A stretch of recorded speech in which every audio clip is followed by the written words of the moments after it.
like to call the regular scheduled board meeting of the Paris Cooperative High School to order. Let the record show that all members are present except for Member Wright and Member Furnish, and we do have a quorum. Audience to visitors. Yes, it's a simple question that I should have asked you just a minute ago. On consolidation, I've had several people ask me, when will that be on the ballot? I was thinking April. There's a timeline that has to be followed. Okay. The first available election is the March presidential primary election. In order to get it on the ballot by that time, there is a deadline, and I don't have it in front of me, but we have to have the question, or the state superintendent of schools has to have the question back to us and to the county clerk by January. I'm looking at Mrs. Bailey because she sent me a timeline. January 12th is when it has to be certified. The board has to do their certification resolution, but there's some timelines prior to that for the March election. That is one possibility that if the two boards, once the feasibility study has been done, and if they feel comfortable and we get the data back that we need by that time, that is one option. Then the next available election is the general election in November. So, did I answer your question? Yeah. 6 months difference. Yeah. But it'll be on one of the two. Okay. As long as both boards decide that that's what they want to do. Yeah. We want our data to be correct, so if it behooves us to make sense to delay it, we're only delaying 6 months. So we want to make sure our information's right. Anything else, audience to visitors? Hearing none, you all have before you the consent agenda. Is there any questions at this time? If none, may I have a motion to approve? Second. Motion's made and seconded. Any discussion? Trogdon? Yes. Davis? Yes. Hasslers, yes. Porter? Yes. Motion carries. Secretary's report. None. Okay. Administrative report. Mr. Meister. First item on the administrative agenda, Mr. Hassler, is a presentation. Here tonight I have Angie Probst and Rob Boyers, who are going to do a presentation on the Illinois career pathways and clusters for Illinois careers that has been put together by the state. And it kind of dovetails in with some of the things we're looking at here with our academies, or our proposed academies that are going to be coming toward the board, and also an exciting initiative being proposed to us from the U of I in conjunction with High Schools at Work and Lakeland College. And I'm going to let Mrs. Probst and Mr. Boyers kind of take it away from here. Okay. Back in June, Mr. Boyers and I were a part of a team of teachers that went to Lakeland to be certified in the Career Pathways Initiative. It has been adopted in all 50 states, and so we gleaned some information for Paris Cooperative High School, and we wanted to come back and let all of you know what we learned and what we can do here in Paris. We watched a video clip from 2 million minutes, and it was quite motivating. And in that video clip, it talked about how if you add up all the minutes from the time a freshman enters their high school career till the time they graduate, it is about 2 million minutes.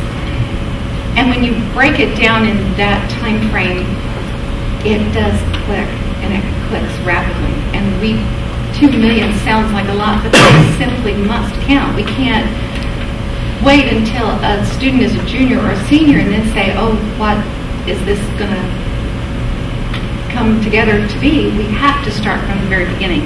So we have to make them all count, and that is our plan at Paris. Why do we need college and career-ready expectations for everyone? It's because we learned that a high school diploma really is no longer enough for success. So many jobs now require at least post-secondary training of some sort, a certificate or an associate's degree, a 4-year degree. But almost all jobs really require that kind of training.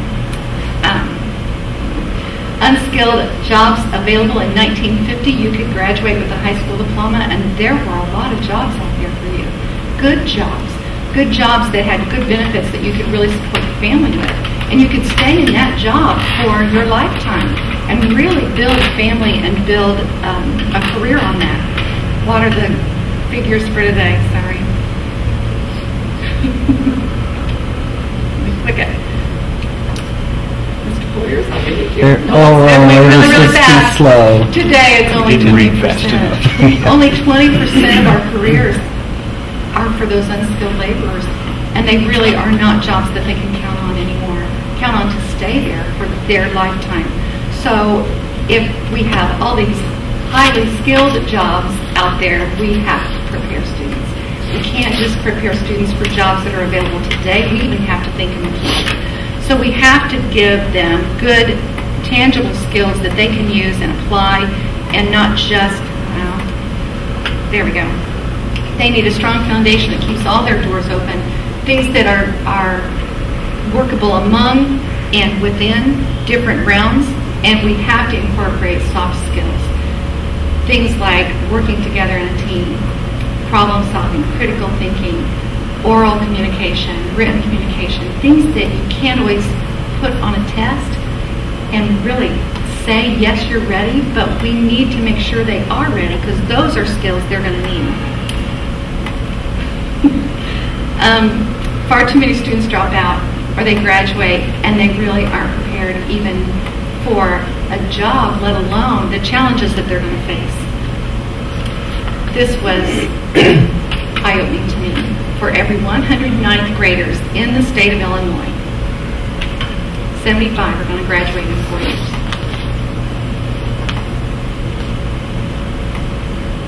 Patience, it'll come. It'll come? I think. There we go. 46 actually go ahead and enroll. Out of those 75, 46 enroll in a college program in the fall. It will come. It should.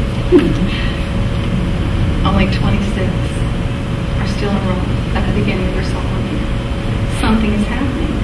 They are disillusioned with what they've chosen. They are not prepared perhaps in academics, or perhaps it's in those soft skills. But something, somewhere, we need to help them be prepared and ready to stay in that program.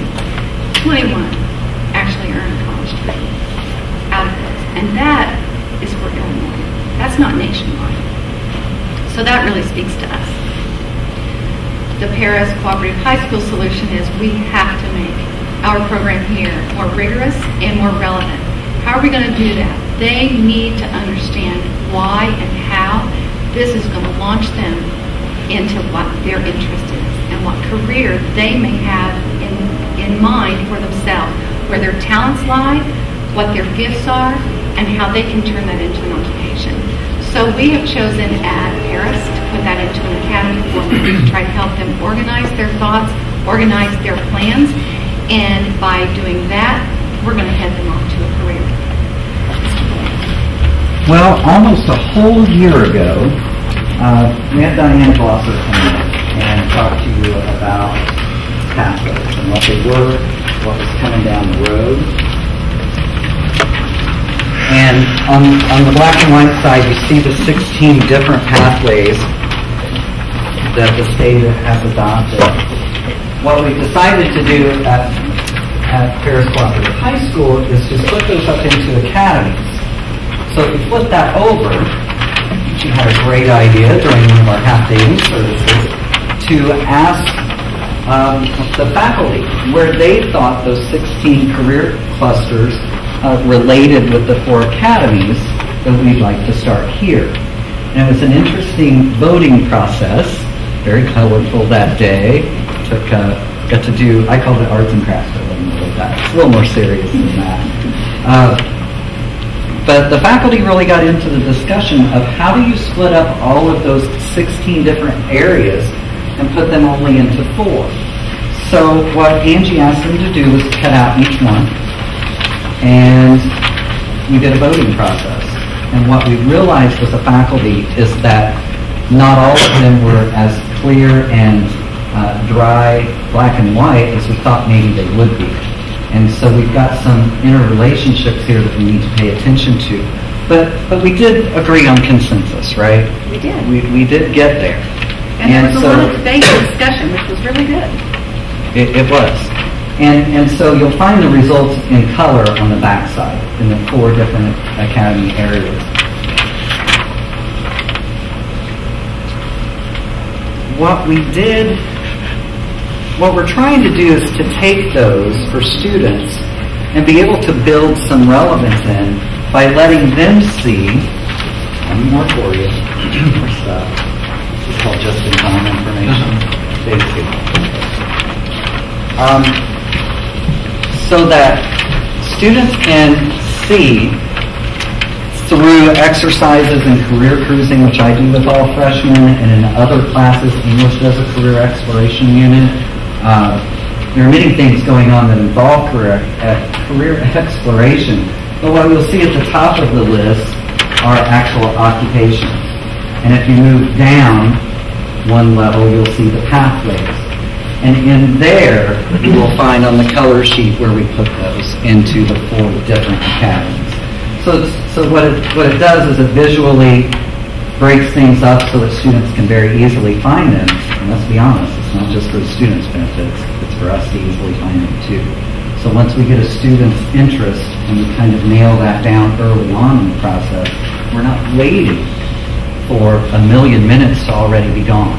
Hopefully we can identify this very early in their 2 million minutes and set them on the path. And down at the very bottom, you'll see cluster knowledge and skills. Those are the soft skills that we speak of, or at least they're loosely translated to the soft skills. It's more individualized into each career area or pathway, but hopefully that's the connection that we can make for students. Am I okay? Did I miss anything? So we're going to take those pathways now and help them see a plan of study. See what and how to manipulate that once they find their niche or find something that they think is appropriate for them, and hopefully get that. What's our goal? Is to develop those well-rounded, productive, engaged citizens that really feel worth and feel value and can support their families and raise families and feel good about their community here. We discussed we have 591 taking classes in this building. And we really, as a faculty, have to stop and think what it is we're willing to do to help those clocks tick well and come up with a productive citizen at the end that's ready to hit the launching pad and go out to that degree or to that job and to that area and be prepared and be ready and feel confident when they leave here. And that's our ultimate goal. Question.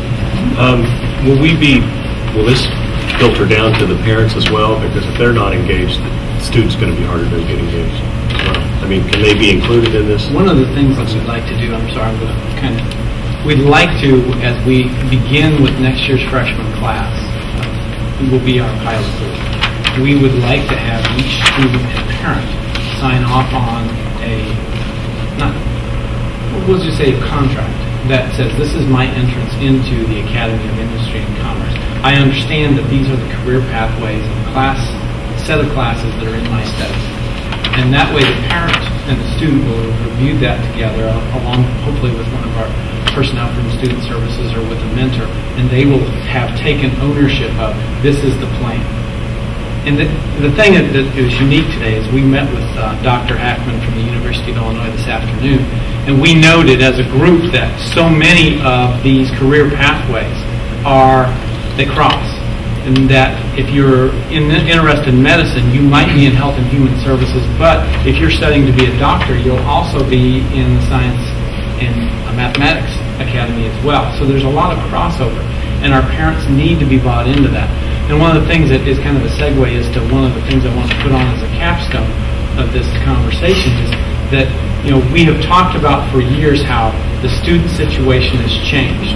The society has changed. When I went to school, most of my friends and peers knew they were going to college because that was the parental expectation. We didn't necessarily know what we were going to do, but we knew we were going, and that was enough to get us through high school and focus us. Today, our kids are different. There's so much more out there as far as information, and maybe in a lot of cases not as much support at home to of those things that they need to be able to focus on and be considering. And we're hoping that this construct that we're putting together helps those students get that information beginning at an early age and hopefully fingering out into the junior highs at Mayo, St. Mary's, and Creston. So those are important things that are part of this program. So that was an excellent question. I think it's vital for it to work. It's the parents have to, we got to have their support. We can't do all of it here. So. And it's hard for us to cover all of these career pathways. I mean, we are not a large suburban school, but when we were going through this as a faculty, you know, it really was important for us to see there are real-world applications that, you know, Mr. Cox shouldn't be expected to teach everything with agriculture. That there are a lot of applications in science and a lot of applications in business, and we as a faculty can really help Mr. Cox get them, you know, some real-world examples in agriculture, even in my textiles class. And so I just think it was a really good discussion and a really good day for us to kind of feel like a team. You know, we're going to help them the best we can in all those areas, and we're going to work wherever my content area is. I'm going to try to do my best. Well, just to add to what you're saying, I think we've seen a really good example of this type of thought process work with the health occupations program. I mean, I know for a fact that specifically guided careers as juniors. And the fact that we've had to expand it even beyond, that's huge. And so if this follows the same kind of parameters, it's going to make a big difference. Child and daycare works the same. Right. Co-op as a whole can work the same as well. You've got to get it there. And the thing is, what it really does in letting students choose that interest area very early on is that hopefully it catches that 25% that's not getting out of here. Hopefully it sparks something in them if we can make it more relevant to them in an English class if they're reading something about something in the ag area or in the business area. So they stay in that English class and they keep going. They keep going and get further. A little bit of success is all you need. How's this going to affect the juniors and seniors? We start this next year. They will be, in a sense, put into the programs as we perform there. Many of our students will have the same opportunities to get the information. Just because next year's freshman class will be the first class to come into Paris Cooperative High School as part of the academy system doesn't mean that our current students won't be able to take advantage of it. One of the things that we did last year, and Sarah was the one who did the opinion poll of our students, at least she was the one that put together the results, is we have been trying to take our students and get their input as to what their areas of interest are. And it was interesting, and I'll let her maybe share what the areas of interest that they were, and they've kind of dovetailed into where we've gone with our first set of proposed academies. Well, because the number one was STEM, which is why that's an academy, and then number two, I believe, is graphic arts, graphic design. There are a lot of kids interested in that, so that's why the humanities academy looks fairly empty, but if you think about how that includes our drama department, which is what half our school sometimes, and also Mrs. Spector's classes are overflowing. We have so many students interested in art and graphic design, which isn't something we really offer here, but it's something I can offer. Well, the other benefit I would think is that they may think that's the path they want to go to, but this may change their mind and not waste a lot of time and find a different way. It's experiential learning. Right. One of the things, the benefits of this also is you begin to catalog student interest as early as junior high, and you can create staffing patterns that, you know, as we change as a staff, as you attrition as a staff, you can begin to project, okay, what kind of teacher do we need to have vocationally in a certain area? What kind of courses do we need to look at? You know, we'll propose to do, for example, a monster lit or a Civil War literature class, and we'll do that sometimes based on teacher interest, where these academies and the kids will basically be voting with their feet along with their parents' involvement. They'll be able to tell us a little bit about what kind of interest they have and where we need to be designing our coursework. You know, state says we have to require 4 years of English, but that doesn't say what type of literature or what kind of writing that they have to consider in those courses. The same thing with math. it says we have to have 3 years of math.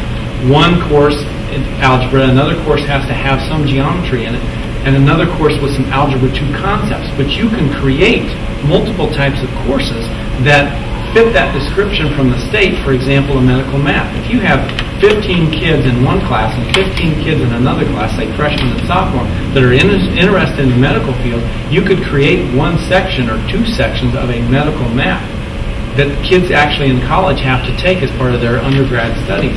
And we could get them started on that and fulfill the state requirement and beginning to make those inroads into those interest-based things that kids will find relevant.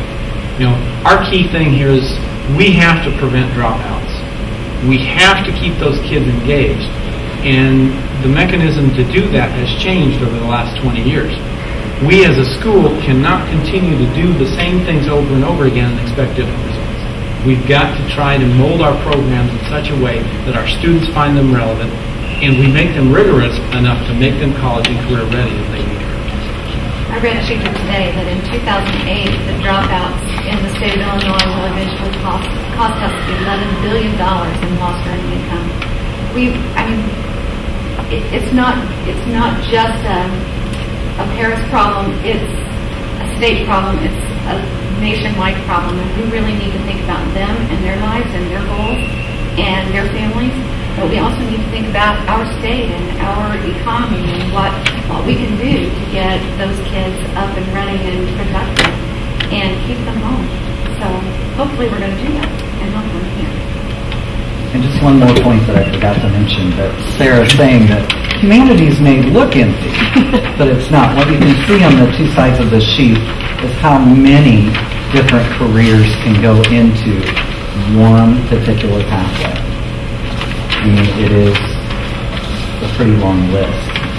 So it does vary. And hopefully those will spark some interest. I guess lastly we'll announce that through the University of Illinois and ISBE, Paris has been chosen as one of two schools in the state of Illinois to participate in the piloting of the creation of a career pathway within our own school. We'll be partnering with Lakeland, who will be charged with creating a career pathway through their program, and will allow us to work with them in conjunction with Dr. Hackman at the University of Illinois and ISBE. And we were chosen mainly because of our participation in the High Schools at Work Network and the people at the state of Illinois in discussions with us and our plan to go to a career-based academy approach. They shared that with the doctor at the U of I, and we were one of the two schools chosen. So we're very pleased. $10,000 to help us design and train and plan to do that, and we're excited for that opportunity. And they'll be providing us assistance along the way as a pilot school. Then. Correct. Not just on our own, figured out. Correct. Yeah, he will be providing us technical assistance as well as the staff, as well as the Lakeland Community College contacts. Do you know the other school? LaSalle, Peru. And can we work with them? Yes. In fact, we do work with them. We were involved in their technical assistance visit through the High Schools at Work Network. Mr. Don and Mrs. Probst did a site visit, and actually they were a year behind us in joining the High Schools at Work Network. So we have created, and their superintendent was their High Schools at Work coordinator. So they have really embraced the High Schools at Work. That's great. We can help each other. Very much. Thanks. It'll be a great opportunity for us. The second item on the administrative agenda are a pair of employments. I would like to recommend that the board consider the employment of Dan Dundas to be our Paris Educational Network sponsor. Actually, he would be a co-sponsor for the 2011-2012 school year. Motion to approve? So moved. I'll second. Any discussion? Trogdon? Yes. Davis? Yes. Haslers, yes. Porter? Yes. Motion carries. The second recommendation is actually for two positions. One person, Emily Miller Amato. I would recommend that the board consider her employment as after-school course sponsor, as well as honors choir sponsor, which are two positions that were held by our former high school choir teacher. Without any objection, I need a motion to approve those at the same time. Motion's made and seconded. Any discussion? Trogdon? Yes. Davis? Yes. Hassel, yes. Porter? Yes. Third item on the administrative agenda is an update on the school lunch and breakfast program here at Paris Cooperative High School. In August, we came to the board and asked you to approve the new school breakfast program and also a update to our school lunch program where we asked you to allow us to expand the menu and actually increase the amount of food being served to our students. And we thought we'd bring to the board an update on that. During the first week of school, we surveyed all of our students with menu items, and we let them choose a series of different entrees that we showed you back in August. As a result of that, you have in your packet a series of menus for the lunch and the breakfast program. And as far as anecdotal evidence, I don't have a student here to tell you how much more they're enjoying the lunch. I do have a student that lives in my house that has not complained about the lunch yet. They are getting served, I would say, on the proportion-wise, anywhere between 10 to 15% more food, and they are being served a series of items on the menu that they have chosen, and I would say that our participation in the program has increased. Now, it has caused a little bit of a strain on our program. In the past, we only had one item to serve, and the lunch service line was a little bit more streamlined. We now have to ask questions and serve different things and dip different things, and it has slowed down our lunch a little bit, and we have had some complaints from parents of their students not getting enough time to eat. I believe we've gotten to the point where we've remedied most of that. It depends on the day. It depends on the meal. Really, if it's meatballs, and then there's sauce to go with meatballs, and then there's corn to dip to, and then there's something else to dip on the plate, it slows down. If it's a grilled cheese or a chicken patty and tater tots, they're quicker. I mean, and one of the things I did to, we didn't increase the cost of lunch, but we're obviously spending more on food. And one of the things that we did is we eliminated several positions in supervision down in the lunchroom. A couple of retirements last year we didn't replace. We've gone from 5 folks in supervision basically to 3 paid. Mr. Cox and I are almost always down there too, so we still have 5 people supervising. One of the things that we've also done is we have a high school student that works to help serve, and that actually was going to start taking place a little bit more tomorrow and as we go forward. And I think we'll probably be able to get on top of the service and keep those kids to the point where they're fed in a decent amount of time and have some time to kind of downtime to go over to the gym and shoot and so forth. So I think overall the changes have been very positive. I'm not sure about the number of kids we have eating breakfast at this time. I didn't print anything out on that, but currently we have 8 to 10 students that eat breakfast on a regular basis. We don't have a great deal. My projection is when it gets cold and they start coming in, and if we've got something there for them to eat, you're going to watch people meander over and start eating breakfast. Because they do, when it really starts to get cold, everybody starts coming in the cafeteria. So How much is breakfast? It's $1.25. $1.25. And reduced is 35 cents. And that's one other thing that I wanted to bring up. We have done our best over the years in both districts to keep our cost of meals down. And I think both boards of education deserve the kudos for that. One of the things that as we move forward, the Healthy School, Healthy Choices law is slowly going to be implemented over time. And one of the things they're talking about is forcing schools to increase their non-free and reduced price for lunches. So that's one thing that we might have to look for in the future. We have to charge the same amount we're being reimbursed per meal. And at this time, I believe we are. But as we go forward, if we begin to get more reimbursement from either the federal or the state level, we'll have to increase those costs. So we'll have to keep that high on it. One of the other things that we do every day, we have students, and actually Mr. Cox probably gets involved in this quite a bit, is we take a lunch count every day, almost like a elementary. And at first I told Mark there's no way to do it. There's no way to do it. We're just going to have to kind of go on a historical basis of what kids eat. And he said, no, we'll get this down. And last year he started doing this, and they have got it to the point where they miss lunch portions by very little. And it's something that he and a couple of students do every morning to count the number of lunches being ordered. And I thought this year it would really be a problem because kids actually order from 4 choices. And so that's what that paper I gave you was just kind of, that's what one of our students goes around and collects these, and he counts it up, and then he gives it to me, and I put it in an Excel sheet just to double check the numbers. And I'm about done doing that because he's never wrong so far. He's never messed up anything. Really impressed with him with his, and he's hurrying to do this all in first period when he's working in the office. And so what you want to look at down at the bottom is the meal count that we took, the individual, and then the actual sales. And so we try to compare that, and then I can give the cooks an idea of, today we served this and we were 20, short. But we're never short, but according to the numbers, we were 20 short. They always make more than we're supposed to, just in case.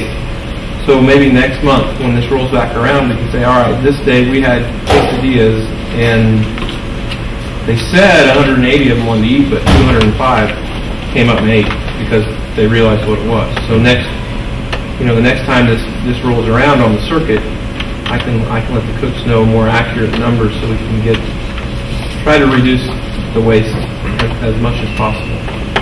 And today was virtually, there was virtually nothing left on what we had ordered. And I don't know that any kid, I saw one boy take a peanut butter and jelly, and I was like, is there something on here you didn't want? He goes, no, I want peanut butter and jelly. So I was like, well, okay. And that's one of the things too with those different choices. The kids, it seems simple, but the kids get down there and they see what's there and they take what they didn't order. So it complicates. It's complicated. But so what you have on there is a traditional meal, that's the T, and the D is deli, and it's just like a sub or a wrap that you, and they have salad on there, and then the other one is sandwich, and it's generally a hot sandwich like a spicy chicken or a hamburger.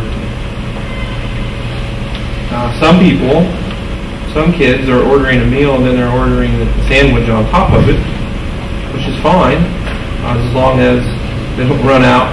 And so far we've done pretty good. The kids are most of them are getting what they want. We did have a couple days where, we had something popular, and so one kid decided they didn't want a salad.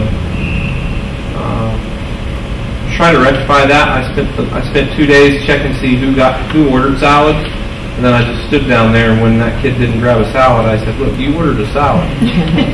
And they went, well, I didn't want it. I said, well, you're going to have to take your salad because that's what you ordered. And take something else instead of what you mean. So they saw something better.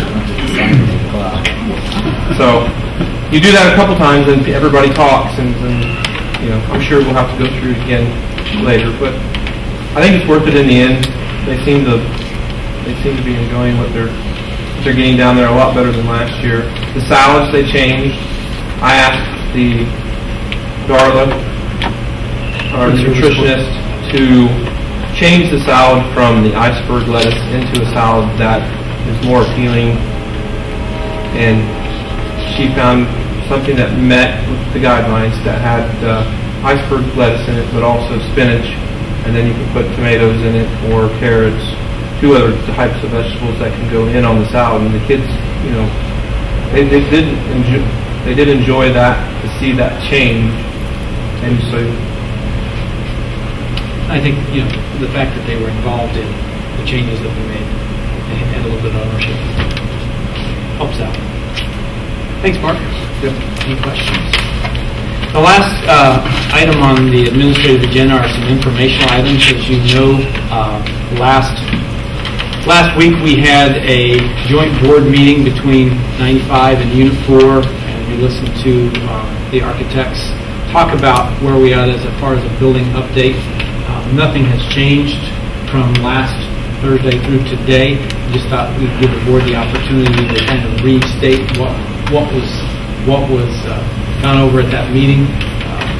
The only thing that's any different prior to last spring's referendum is the fact that a performing arts center has been included on just the concept of the plan. And at this point, we're kind of a holding pattern, waiting for information from the Capital Development Board and/or the state of Illinois that the money that is appropriated for these projects has been released and the check is on the way. And that's where we are at this time. The last time I called CDB, they said sometime in the fall. So we're going to hold them to their word. I don't know if anybody else had anything that they took from those meetings that they wanted to reiterate at this time. I think the architects have been very patient with us, understanding our position on it. So not selling the funds until we see the money. They've been really good to work with that. Been a real positive. Both firms that make up our team of architects have been very, very accommodating in what they've been able to do for us, working at risk. Other items of information note to the board: we are going to be conducting a couple of studies or surveys in the next couple of weeks. By law, every high school has to do a sports interest survey to make sure that our students feel like the programs of extracurricular activities are within their interest. So we will be doing a sports interest survey in our homerooms in the next couple of weeks. We'll also be doing an extended sex equity study that will not only take into account our extracurricular programs, but also our scheduling patterns for students in different classes. And again, that's required by law, and we'll be bringing those results to you probably in November. Last item on the administrative agenda and information is news that we have become an institution of some regard in the fact that we have been accredited with the North Central accreditation system for 100 years this year. Back in 1911, Paris High School joined the North Central Association for accreditation and standardization and quality of high school programming, and this year marks our 100th anniversary. And we are going to mark that anniversary with a site visit this spring, which a group from different schools around the state of Illinois and professors from the U of I come in and do a site visit, give us a little bit of feedback on where we're at and what our programming is, and where we could possibly look in the mirror and see something that we don't see. And it's always a positive experience to learn on some things that we might consider that we aren't thinking about. So that'll be coming in May of 2012. And that, Mr. Hessler, is the end of my administrative agenda. Okay. Thank you, Mr. Meister. Does anybody have any questions of Dave at this point? Hearing none, we'll move on. Report of committees, public hearings and petitions, unfinished business, matters for follow-up, any new business, right to revert to prior order, and we will not have executive session tonight. At this point, without any further discussion or questions, I'd move to adjourn. Motion made and seconded. Any discussion? Trogdon? Yes. Davis? Yes. Masters, yes. Porter? Yes. Motion carries. We stand adjourned.